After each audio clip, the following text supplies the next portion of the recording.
जय हिंद दोस्तों, स्वागत है आप सबके आपके अपने YouTube channel self study with Kundan Kumar में। आज बात करेंगे ज्योग्राफी और आप सबके लिए ज्योग्राफी से सेट 7 जिसमें आपको 5 लॉन्ग क्वेश्चन कराने वाले हैं जो कि आपके बोर्ड एग्जाम के लिए 100% इंपॉर्टेंट प्रश्न है।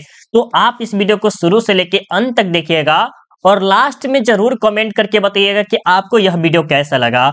और सेट 6 में भी हम आपको क्या कराए थे, लॉन्ग क्वेश्चन कराए थे जो कि वेरी वेरी इंपॉर्टेंट था। तो जाके आप जरूर देखिएगा 1 से लेके 6 तक सेट, क्योंकि 6 का 6 सेट आपके बोर्ड एग्जाम के लिए 100% इंपॉर्टेंट है।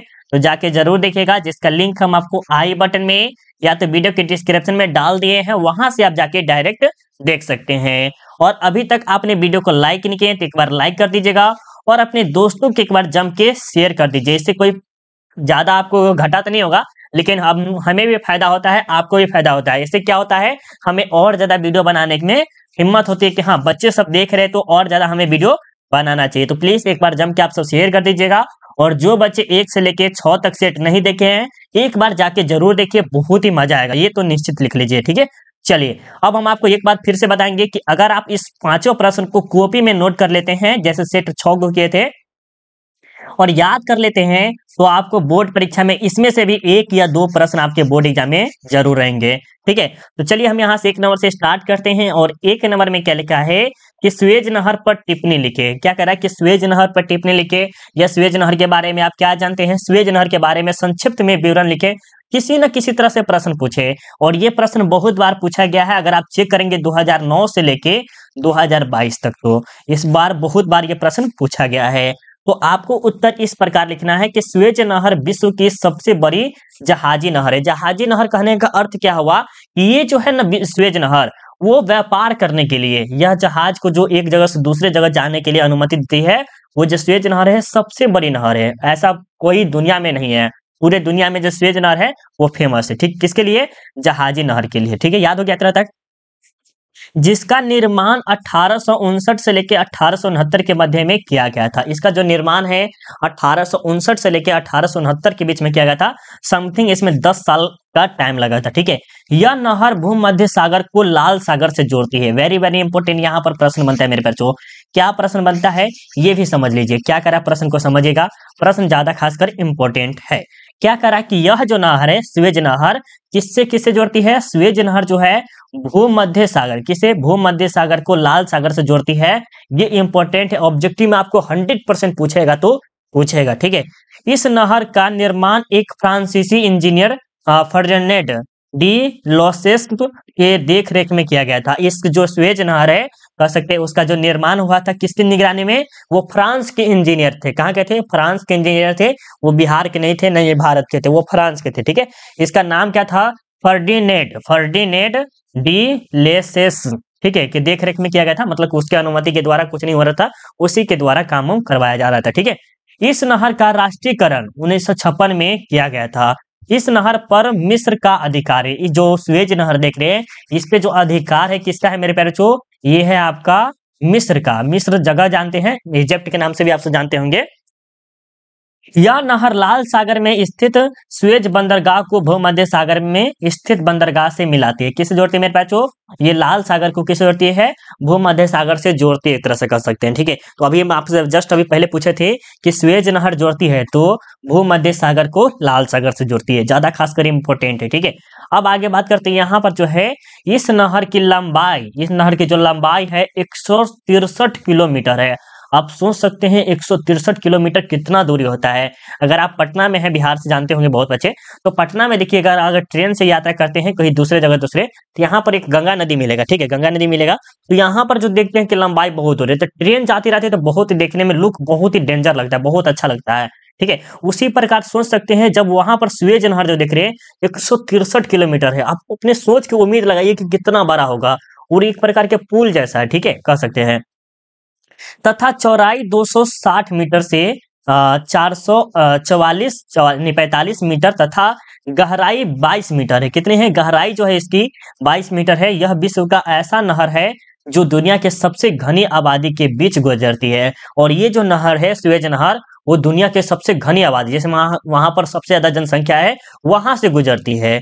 इस नहर के निर्माण से भारत और अमेरिका के बीच की दूरी 7,000 किलोमीटर कम हो गई है। जो कि ये सुएज नहर जब इसकी निर्माण किया गया था और इसमें 10 साल लगे थे, और इसकी जो लंबाई है 163 किलोमीटर है। इससे क्या हुआ था, ये जो अमेरिका हो गया, ठीक है, और ये भारत हो गया, तो इसकी जो दूरी है कितना हो गई थी, 7,000 किलोमीटर कम हो गई थी। अब सोच लीजिए कितना बड़ा बात है, 7,000 किलोमीटर कम हो गई थी, ठीक है। तथा भारत और इंग्लैंड के बीच की दूरी 4,000 किलोमीटर कम हो गई। और अमेरिका के साथ हुआ तो हो ही, यहाँ पर इंग्लैंड के साथ भी हुआ कि जो दूरी है वो कम हो गई, ठीक है।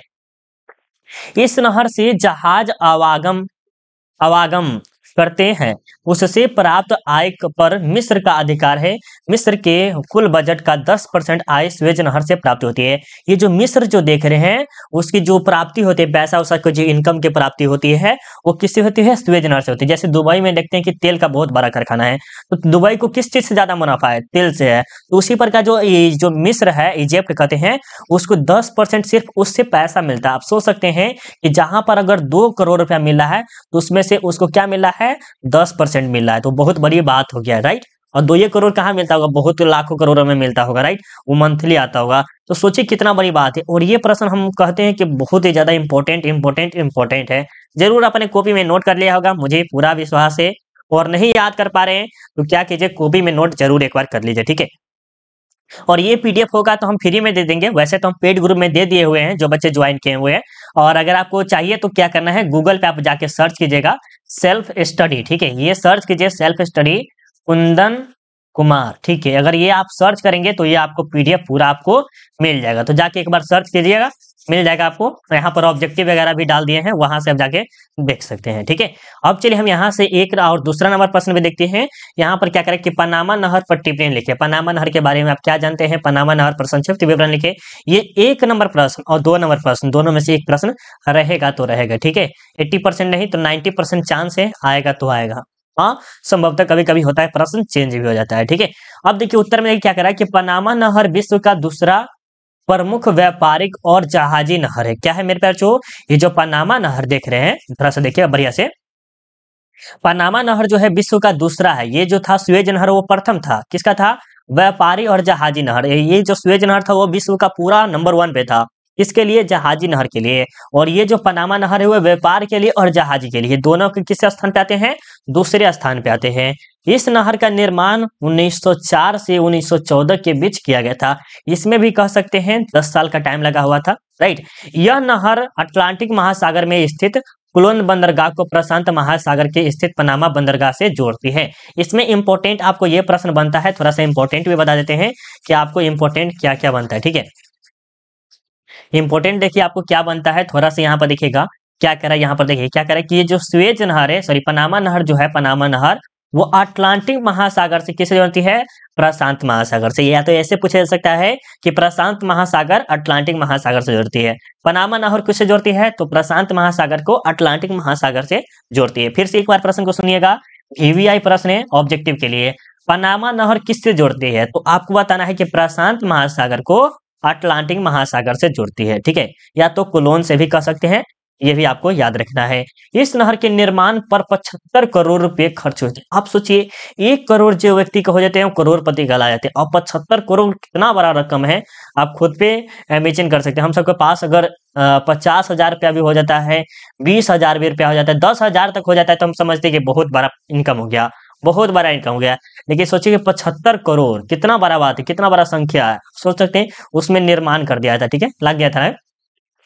इसका निर्माण पनामा जल डमरू के माध्यम को काट कर किया गया था। जल डमरू मतलब कि जो डमरू का शेप होता है ना, उसे काट कर किया गया था। इसकी लंबाई 82 किलोमीटर है। कितने किलोमीटर में बच्चों, 82 किलोमीटर है। और चौड़ाई जो है 90 किलोमीटर है, 90 मीटर है, तथा गहराई 12 मीटर है। इस नहर से प्रतिदिन 50,000 जहाज निकलते हैं। अब देखिए जो प्रतिदिन है वो 50,000 जहाज निकलते हैं। तो कितनी बार ये 50 जहाज निकलते हैं, सॉरी 50,000 होगा कि 50 जहाज निकलते हैं, सीधे डायरेक्ट 50 ही होना चाहिए क्योंकि बहुत बड़ा है, तो जब आप जाए में कोई ठुकर उकर भी लग सकता है, और ये जहाज होगा तो इसमें 5-10 आदमी थोड़ी ना जाता होगा, घर को उठा के ले जाने वाला ऐसा जहाज जाता होगा। आप देखे होंगे कि फिल्म वगैरह में देखे होंगे कि वहां पर क्या होता है, बड़े बड़े जो रहते हैं, आप सुने भी होंगे कि 6-6 महीना रह जाता है समुद्र के अंदर, वो जाता है नौसेना जो होता है, और वो कोई कार्य करने जाते थे, वही जहाज होता होगा, राइट। इसका तल सभी जगह समान नहीं है, इसका जो तल है वो सभी जगह समान नहीं है।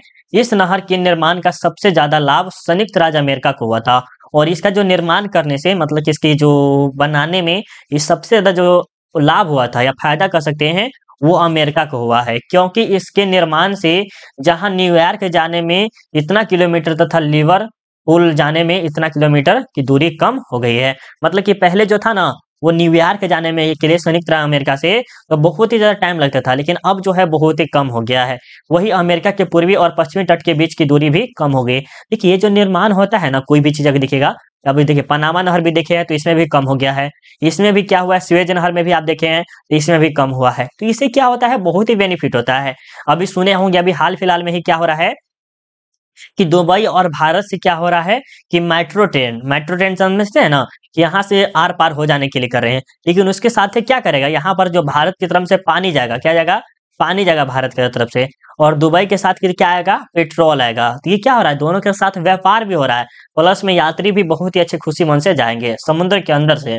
अगर देखे होंगे तो पटना में भी बना है, जस्ट हम कुछ दिन पहले वॉच किए थे वीडियो, उसमें दिखाया गया था कि वह पटना में भी ऐसा है।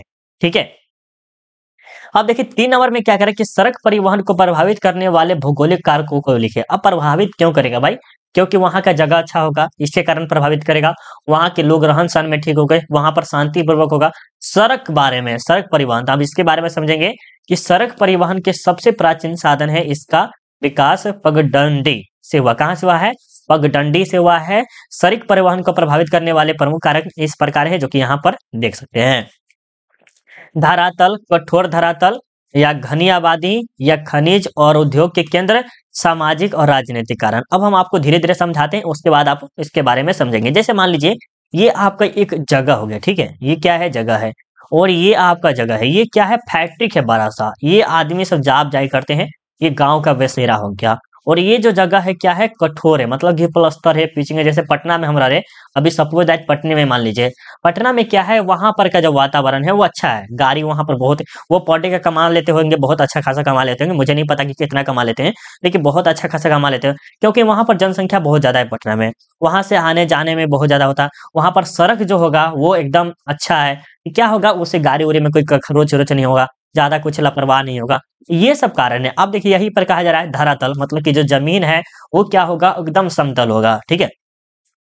तो समतल भूभाग सड़कों के विकास का आधार है, क्योंकि विश्व की अधिकांश सड़कें मैदानी भाग में पाई जाती है। मैदानी मतलब कि नहीं हो समझते, ये मैदान खेलने वाला मैदानी नहीं, जो एकदम समतल होता है उसे मैदानी भाग ही कहा जाता है, राइट। तो ये भी आप समझ सकते हैं, जैसे ये सड़क है, यहाँ पर नहीं कोई उधर खादर है, वो क्या कहलाएगा, समतल कहलाएगा, एकदम प्लेन पीछे बराबर है, वो क्या कहलाएगा, समतल कहलाएगा।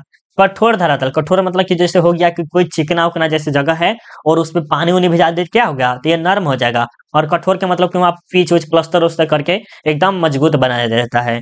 तो सड़कों के विकास में कठोर धरातल का स्थान महत्वपूर्ण है, बिल्कुल महत्वपूर्ण है, क्योंकि जब धरातल कठोर होता है तब सड़क के निर्माण में कोई बाधा नहीं होता है। सड़क के निर्माण में क्या होता है, कोई बाधा नहीं होता। जैसे मान सकते हैं कि मिट्टी वाला जगह पे और जो कठोर वाला जगह होता है, धारा जैसे बालुआई मिट्टी ले लीजिए और जो होते चिकनाई मिट्टी हो जाते हैं, तो उन दोनों में जो होगा चिकनाई मिट्टी जो होगा वो सबसे बेस्ट बनाया जाएगा, किसके लिए, सड़क निर्माण के लिए। लेकिन दलदली क्षेत्रों में अनेक सारी समस्याएं का सामना करना पड़ता है। दलदली हो गया, ये क्या कहते हैं, रेत वाला जो जगह होता है, इस समय क्या होते हैं, बड़ी समस्याओं के साथ उसका निर्माण किया जा सकता है, ठीक है। घनी आबादी, जब घनी आबादी होती है और एक दूसरे से होते हैं, एक दूसरे से दूर होते हैं, तो उन्हें जोड़ने के लिए सड़कों का निर्माण किया जाता है। यह मार्ग पहले कच्चे थे, लेकिन बाद में धीरे धीरे पक्का होना स्टार्ट हो गया है। जैसे मान लीजिए घनी आबादी का अर्थ क्या हो गया, यहाँ से यहाँ जाते हैं, क्या जाते हैं, रिक्शा से जाते हैं, कोई गाड़ी वगैरह से चल जाते हैं, तो पैसा कम खर्चा होता है। इससे क्या होता है, हम जाने में सक्षम नहीं होते हैं पैदल, तो क्या होता है, हम गाड़ी उड़ी पकड़ते हैं। उससे क्या होता है, जो टेम्पुल टेराकट जो भी हो, वो गाड़ी वाला हो, उस सब का क्या होता है, बेनिफिट होता है, और वहां पर क्या ज्यादा खासकर डिमांड होता है। खनिज और उद्योग केंद्र, जिन क्षेत्रों में खनिज प्रचुर मात्रा में मौजूद होती है, जैसे मान लीजिए सपोज दैट यहाँ पर मान लीजिए कि आपको पटना में ही खनिज का एकदम कारखाना बड़का मिल जाए, कारखाना है, और उसके साइड में ही क्या हो जाए, एक बड़ा सा कारखाना खुल जाए और उसके साइड में कुछ मिल जाए, प्रचुर मात्रा में कोई लोहा मिल जाए, लोहा इस्पात मिल जाए, वो सब मिल जाएगा तो क्या होगा, यहाँ पर भी गाड़ी उड़ी का बहुत ज्यादा प्रयोग होना स्टार्ट हो जाएगा। तो उन क्षेत्रों में सड़क का विकास ज्यादा होता है। ठीक है। सामाजिक और राजनीतिक कारण, सामाजिक और राजनीतिक कारण क्या होता है, सामाजिक और राजनीतिक कारण भी सड़कों के निर्माण को प्रभावित करती है। कुशलता राजनीतिक संगठन सड़क का निर्माण विकास ज्यादा होता है, तो अकुशल और अशिक्षित समाज में सड़क का विकास नहीं होता है। सही बात है। जैसे हो गया कुशल जो होता है, उसमें क्या होता है, सड़क का निर्माण बहुत ही अच्छे से किया जाता है। देखिए अगर कहीं अगर गाँव में घूमने जाइएगा तो कोई राजनेता जो होता है वो सड़क अपना निर्माण बहुत ही बेस्ट तरीका से किया जाता है, बहुत अच्छा से रहा है। लेकिन कोई ऐसा जगह रहता है जो अशिक्षित होता है, क्या होता है, अशिक्षित होता है या अकुशल, मतलब कि जो बीमारी वारी वाला जगह होता है, उसका जो सड़क भी होता है वो बेकार होता है, राइट, सड़क भी बेकार होता है। तो इसमें से प्रश्न मेरे ख्याल से आपको 100% तो समझ में आ गया होगा, और समझ में आएगा हो तो जरूर बताइएगा, अच्छा से समझाते हैं तो थोड़ा सा तो बनता है भाई इतना, और इतना मेहनत से आपको लाते हैं 5 नंबरी। लॉन्ग क्वेश्चन जल्दी आपको नहीं मिलेगा, लॉन्ग क्वेश्चन बनाने में बहुत टाइम लगता है। ठीक है। देखिए क्या करें कि तृतीय क्रियाकलाप क्या है, तृतीय क्रियाकलाप क्या है, वेरी वेरी इंपॉर्टेंट है मेरे प्यारे, याद कर लीजिए। वे सभी क्रियाएं जो प्राथमिक तथा द्वितीय व्यवसाय से उत्पादित वस्तुओं को उपभोक्त उद्योगपति आदि तक पहुंचाने में सहायता होती है, उसे उसे तृतीय क्रियाकलाप या तृतीय व्यवसाय व्यवसाय कहलाती है। इसके अंतर्गत परिवहन, संचार, व्यापार, बैंकिंग, मनोरंजन आदि सेवाओं को शामिल किया गया है। इसमें और आपको शामिल करना है कैसे, देखिए इसमें आपको ये लिखना है, ऐसे आपको ये नहीं लिखना है, आपको तो शॉर्ट क्वेश्चन ये 2 नंबर का हो गया, कितना 2 नंबर का हो गया, आपको लॉन्ग क्वेश्चन बताना है। तो वे सभी क्रियाएं जो प्राथमिक तथा द्वितीय व्यवसाय से उत्पादित होता है, जैसे प्राथमिक क्रियाकलाप में हो गया गेहूं वगैरह हो गया, मछली उत्पादन हो गया, ये सब मछली का पत सॉरी क्या बोल रहे हैं, मछली पालन जो होता है वो हो गया।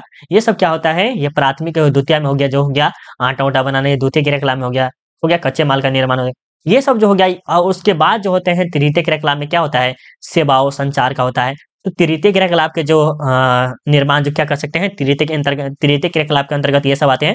तो यहाँ पर लिख लीजिए संचार। ठीक है, आपको संचार लिख देना है और यहाँ पर कॉमा देके संचार के बारे में लिख दीजिएगा कि संचार के माध्यम से हम एक दूसरे से बात अच्छे से कर पाते हैं। उसके बाद परिवहन लिख दीजिएगा। इससे क्या होगा, जो चेक करेगा वो आपको 5 नंबर प्योर देगा। परिवहन में क्या होता है, हम एक स्थान से दूसरे स्थान आसानी से जा पाते हैं। तीसरे नंबर पर बैंकिंग लिख दीजिए, बैंकिंग करके और आगे कर दीजिए ऐसे, और उस पर क्या लिखिएगा कि बैंकिंग में हम अच्छे से कार्य करते हैं, ये तृतीय क्रियाकलाप का सबसे अच्छा जबरदस्त, ये कुछ भी लिख सकते हैं। तो ये क्या होता है, अच्छा रहेगा आपके लिए। ठीक है, तो ये सब पॉइंट अगर आप लिख दीजिएगा तो आपके लिए बेस्ट होगा, राइट। अब यहाँ पर देखिए आपके सामने 5 नंबर में क्या कर रहा है, 5 नंबर प्रश्न को देखिए अच्छे से क्या कर रहा है। ठीक है, 5 नंबर प्रश्न को देखिए क्या कर रहा है मेरे प्यारे बच्चों। 5 नंबर में प्रश्न बहुत ही ज्यादा इंपॉर्टेंट है। यहाँ पर 5 नंबर में क्या करें कि पाइपलाइन परिवहन क्या है, इसके लाभ बताइए। जो पाइपलाइन होता है, जैसे अंदर अंदर खुफिया, अभी जस्ट बताए थे कि भारत और दुबई के साथ क्या हो रहा है, पाइपलाइन बनवा दिले, मतलब कि मेट्रो ट्रेन के बारे में। तो उसके साथ क्या करेगा, वो पाइपलाइन भी बिछाएगा, किसके लिए, पेट्रोलियम के लिए और पानी के लिए। तो उत्तर में आपको लिखना है कि पाइपलाइन परिवहन सबसे सस्ता और सुगम साधन है। जैसे मान सकते हैं कि ये जो साधन है बहुत जल्दी आ जाता है और बहुत एकदम सस्ता होता है, बहुत। परिवहन के इस माध्यम से खनिज तेल एवं प्राकृतिक गैस को एक स्थान से दूसरे स्थान तक लाया और ले जाया जाता है। जैसे मान सकते हैं कोई खनिज हो गया, जैसे मिट्टी तेल हो गया, और कहीं से पेट्रोलियम लेना है, तो इसके जो पाइपलाइन जो होता है वो सबसे बेस्ट माना जाता है। क्या माना जाता है मेरे बच्चों, बेस्ट जो आपको माना जाता है पाइपलाइन के माध्यम से, यही माना जाता है। ठीक है, इसका विकास सर्वप्रथम अमेरिका में हुआ, लेकिन हमारे देश में आज परिवहन के साधन का स्थान सर्वोपरि है, मतलब कि वो हमारे लिए सबसे ऊंचे स्थान पे है। क्योंकि जहां विश्व की सबसे लंबी HBJ गैस शोधनशाला मथुरा बरौनी, बरौनी जो कि बिहार में ही मेरे पास, जो कहाँ है, वो बिहार में ही है, याद रखिएगा। करनाल, कोई भी आधी पेट्रोलियम की आपूर्ति पाइप के द्वारा ही किया जाता है। इस प्रकार पाइपलाइन परिवहन का महत्व इस प्रकार, देखिए महत्व भी लिख दिया गया है। सोचिए कितना मस्त से बना के लाए हैं, राइट।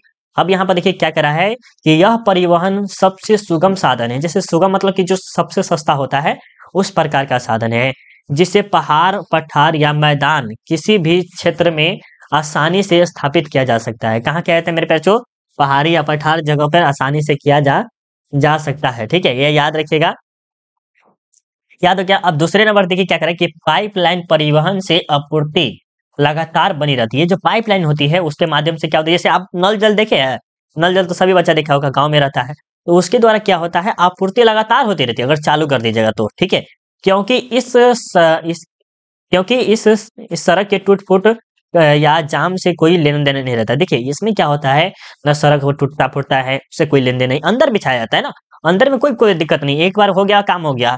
इसमें कोई जाम उम नहीं होता, जाम मतलब कि कोई रोक छोक नहीं है, ये सब फटाफट आ जाता है, तो ये सबसे सस्ता होता है। पाइपलाइन परिवहन से कोई बड़े बड़े कनस्तर का निर्माण भी बंद कर दिया जाता है, जिससे साधन का आरक्षण हो जाता है। बड़े बड़े कनस्तर जैसे हो गया, टंकी वगैरह जो होता है उसका बंद कर दिया जाता है, ठीक है। तो देखिए जो सबसे ज्यादा जो इम्पोर्टेंट है मेरे प्यारे, तो ये भी समझ लीजिए कौन कौन है ये आपका सुएज नहर है, या तो ये एक इसमें से आएगा तो आएगा, ठीक है, याद रखिएगा ये इंपॉर्टेंट है। सड़क परिवहन में भी आपको बहुत बार पूछा गया है। यहाँ पर आपको बात करें तृतीय क्रियाकलाप या प्राथमिक क्रियाकलाप या प्रथम क्रियाकलाप या चतुर्थ क्रियाकलाप, इसमें से आपका प्रश्न एक जरूर रहेगा, याद कर लीजिएगा। पाइपलाइन परिवहन क्या है, इसके लाभ बताए, तो ये भी बहुत बार पूछा गया है। ऐसा तो नहीं कह सकते कि सब का सब आ जाएगा, लेकिन एक दो प्रश्न जरूर आएगा। अगर आप सेट 6 और 7 देख लेते हैं तो लॉन्ग क्वेश्चन के लिए 2 प्रश्न तक समथिंग 4 प्रश्न तक हम ठिका ले सकते हैं। 4 प्रश्न भी आ सकता है, 2 भी प्रश्न, 3 प्रश्न जो हो, लेकिन आएगा जरूर अगर आप याद करते हैं तो। अब जरूर आप कमेंट करके बताइएगा कि सेट 8 लाए या ना लाए, लेकिन लाइक जरूर कर दीजिएगा। अगर लाइक करिएगा तो जरूर आप सबका बात को हम सुनेंगे, और लाइक करने में कोई कंजूसी मत कीजिएगा, ठीक है। जो बच्चे अगर आप 2023 वाले हैं तो कोई दिक्कत नहीं है, आप इसी से पढ़ लीजिए। जो बच्चे 2024 में एग्जाम देना चाहते हैं वो हमें इस नंबर पे कॉल करके पेड ग्रुप अगर चाहे तो आप ज्वाइन कर सकते हैं, ठीक है।